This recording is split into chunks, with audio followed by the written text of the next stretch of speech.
DPA news Marathi, शोध सत्य बातमीचा. ओके. महाराष्ट्र शासनाने महाराष्ट्रातील मतदान यादी शुद्धीकरणाचं काम सुरू केलेलं आहे. त्याला SIR असं आपण म्हणतो. आणि ते काम सुरू असताना BLA जे सरकारने नेमलेले ते काम करतात. पण पक्षाचे आम्हाला BLO 1 अशी त्या एक BLA मागे सरकारचा एक आमचा पण कार्यकर्ता पाहिजे. तो त्या पद्धतीने आम्ही प्रभाग क्रमांक 9 मध्ये भारतीताई दिवरे, संगीताताई गोटेकर, अमोल पाटील आम्ही चारही नगरसेवकांनी 35 BLA 1 आमच्या त्या सरकारच्या BLA बरोबर काम करताय. ते 2 महिन्यापासून काम करताय. परंतु काम करत असताना 10,950 आमच्या मतदारांची नावं ही प्रभाग क्रमांक 10, 8, 11 अशा ठिकाणी गेलेली. ही सगळी आम्ही प्रूफसह 14/7/2026 रोजी श्रीमती भारदे मॅडम निवडणूक निर्णय अधिकारी नाशिक पश्चिम विधान मतदारसंघ यांच्याकडे आम्ही नेऊन दिलेली. ही प्रत तुम्हाला मी देतो.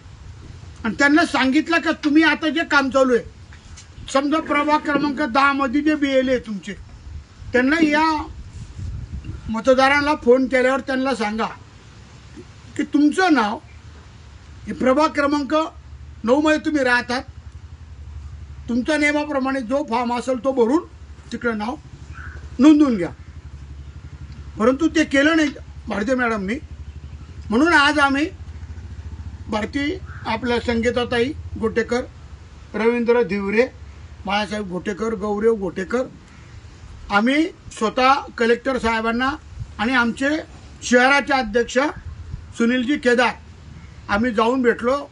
माननीय कलेक्टर साहेबांनी म्हणजे आयुष प्रसाद साहेब यांनी अतिशय चांगला वेळ दिला. आणि त्यांनी भारदे मॅडमला सांगितलं, दिनकर पाटील बोलतात ते खरं आहे, ते तुम्हाला काम करावं लागेल. आता दिवस किती राहिले? माझ्या अंदाजे 6 दिवस राहिले. 8/7/2026 पर्यंत ही आत्ताची मुदत आहे. 5 दिवस राहिले. अजून एक हाईट बघा, अमोल दिनकर पाटील प्रभाग क्रमांक 9चा नगरसेवक आहे. त्याचा मतदानाचा त्याला जेव्हापासून अधिकार मिळाला तो तेव्हापासून इथंच नाव आहे. आता नाव कुठे गेलं? राणेनगरला. सांगा बरं, खरंच हे काम चालू आहे का या अधिकाऱ्यांचं? म्हणजे आम्ही एवढी मदत करतो, आमचे 35 लोक 2 महिने झाले यांच्याबरोबर काम करतायत. तुम्ही नाशिक महापालिकेची शाळा आहे, शिवछत्रपती शिवाजी महाराज माध्यमिक आणि प्राथमिक विद्यालयात तुम्ही जाऊन बघा बरं. आता इतक्याच हे पत्रकार बंधू बोलले काही अतिशय चांगले नियोजन आहे, 1 नंबर नियोजन आहे, कुठंच नाही जिल्ह्यामध्ये. आणि तिथं आमचे माणसं काम करतायत. जर नगरसेवकांची तुम्ही नावं दुसऱ्या राणेनगरला टाकता, ते मी लक्षात आणून दिलं. म्हणजे केवढी मोठी शोकांतिका आहे. माझी विनंती आहे भारदे मॅडमला की तुम्ही सरकारचं काम करता. तुम्ही सरकार शासनाचे माणसं आहात, तुम्ही उपजिल्हाधिकारी आहात, तुम्ही या मतदारसंघाचे प्रमुख आहात या SRAचे. आता काल सुद्धा एक मीटिंग झाली सातपूर विभागीय कार्यालयात. आम्हाला सकाळी 9:30ला ते विभागीय अधिकारी फोन करतो, 10:30ला मीटिंग. म्हणजे पत्र पाठवलं तसं सरकारने, ते सुद्धा आम्हाला दिलं नाही या विभागीय अधिकाऱ्यांनी सातपूरच्या महापालिकेच्या. म्हणजे लोक फसवताय सरकारला, शासनाची फसवणूक करताय. दररोज एवढंच सांगता का आम्ही SRAच्या मीटिंगला. अरे काय करता तुम्ही? तुम्हाला आम्ही 10,950ची यादी दिल्यावर नुसते नाव नाही दिले. हे कोणत्या मतदार यादीत नाव होतं, त्यांचा फोन नंबर आहे, प्रूफ दिले, तरी तुम्ही काम करत नाही. माझी सरकारला सुद्धा विनंती आणि निवडणूक आयोग जे अधिकारी महाराष्ट्राचे त्यांना सुद्धा माझी विनंती आहे का यांचं जे कामकाज चालू आहे हे चुकीचं चालू आहे, यांच्याकडून चांगलं काम करून घ्या. संविधानामध्ये मतदारांना त्यांचा हक्क बजावण्याचा अधिकार मिळालेला आहे.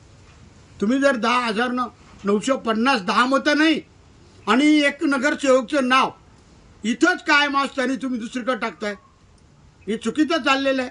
असं होऊ नये म्हणून आज मी पत्रकार परिषद घेतलेली आहे.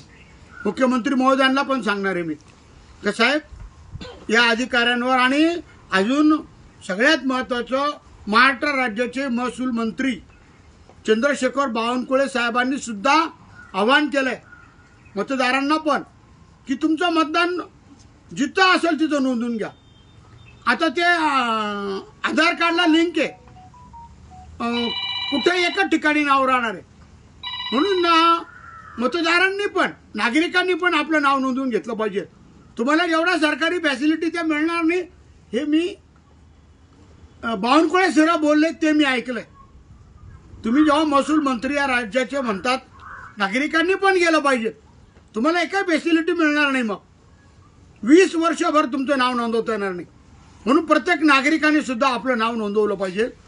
जे कायदेशीर असेल ते फॉर्म भरले पाहिजे, स्वतः गेलं पाहिजे. असं करू नका. नागरिकांनी पण याला प्रतिसाद दिला पाहिजे. 35 लोक आमचे 2 महिने झाले काम करतायत, रिक्षा फिरतायत, होल्डिंग लावले. काल तर 1,000 नागरिकांची मी मिटिंग घेतली, व्यापारी आणि सगळे मंदिराचे ट्रस्टी. आमच्या चौघांचं एवढं काम चालू आहे. आमच्याबरोबर कायम बाळू गोटेकर, रवींद्र दिवरे हे सुद्धा कायम असतात. 4 नगरसेवक आम्ही काम करतो. याची नोंद घ्या.